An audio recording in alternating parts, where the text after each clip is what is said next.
Mank, available on Netflix. New film directed by David Fincher, starring Gary Oldman, Amanda Seyfried, Lily Collins, Tom Pelphrey, Arliss Howard, and Charles Dance. It's a black and white period piece based on a real-life story, although diverting from it in many of the details. We follow the titular Mank, or rather Herman Mankiewicz, played by Gary Oldman, who is a Hollywood writer.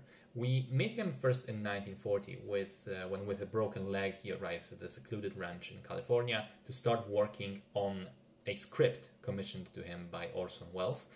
Script to what would become Citizen Kane, one of the most important movies in history. Mank has difficulties with his work, not the least because he's an alcoholic and the people around him cut him off from drinking. Instead of helping the creative process, that unfortunately blocks it completely for a time. And as we observe his struggles, we jump into flashbacks which help us understand the story of Mank from all the way back in the early 1930s. When he worked for MGM, his relationship with the studio head, Louis B. Mayer, and with the main financier and media titan, William Hearst. Also his platonic friendship with Hearst's longtime lover and movie star, Marion Davies.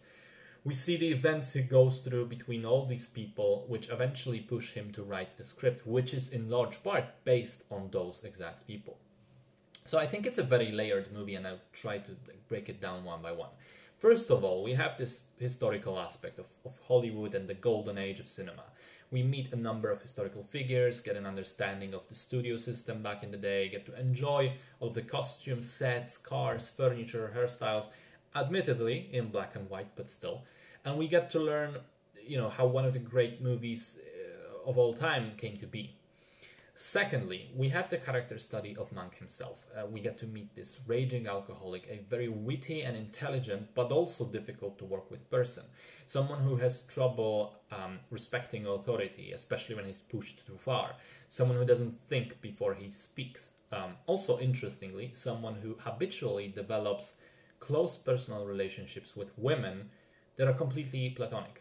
Over the course of the film, I almost expected him to start cheating on his wife, but that never really happens. He's in it just for the friendship and the conversations. We also see his evolution as a result mostly of all the stuff that happens around him.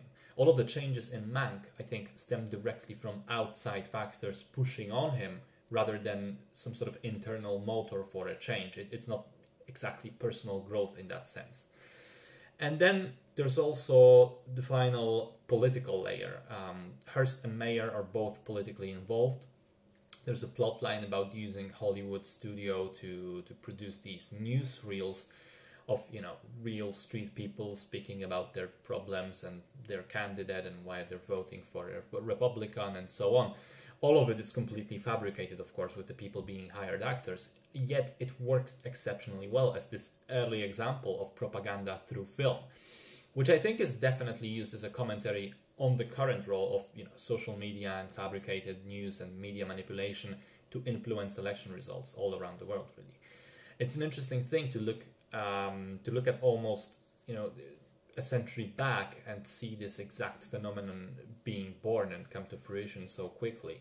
And as it's shown in the film, in a way, it's inadvertently caused by Mank's comments and his inability to shut up at the right moment. Now, because of all these layers and the time span it covers, it's a pretty long film, 2 hours and 11 minutes, and it's also kind of a dense one. Like many older movies, it emulates, the dialogue is fast and snappy and you have to keep up not to get lost in the story. In terms of the performances, they're all great, in particular Arliss Howard as the slimy Louis B. Mayer, and of course Gary Oldman as Mank. He delivers a very nuanced performance, brings to life a complicated person with great talents and great flaws, someone who often is his own worst enemy. Technical aspects, as it usually is the case with David Fincher, top quality. The film is not only black and white, it also uses several techniques to imitate old movies. The two most noticeable ones are the audio mix, which is mono and has this warm, lower quality, distinct way of sounding. Just watch the trailer and you'll know exactly what I'm talking about. All the sounds and the dialogue, it just sounds like it was recorded back in the 1940s. And secondly, the film occasionally has this little like cigarette mark in the top right corner, which older audiences will recognize from the older days of film reel as the marker used to let the projectionist know that he has to change the film reels from one projector to the other. Of course, in this case, it was put there artificially and serves no other purpose than to just immerse us further into this illusion of watching an older film. Also, I really enjoyed how often a scene would just fade to black, but not all of it, not all at once, and some key elements of the frame would stay visible for just a fraction of a second longer, like a face of the character or a certain object or maybe a source of light. Lighting in general is very good in the film as well, which is kind of a requirement when you shoot in black and white. Final point about the score done by Trent Reznor and Atticus Ross. They've previously collaborated with Fincher on other projects, and also recently they've done the score for Watchmen, the HBO miniseries. Normally they tend to work with ambient-focused synth scores. This one is a departure from that because it's mostly jazz and uses only period-appropriate instruments. And let me tell you, it sounds pretty damn great. Really good fit for the atmosphere of the film. All in all, I think Mank is a very good movie that sets some very specific, very particular goals ahead of itself.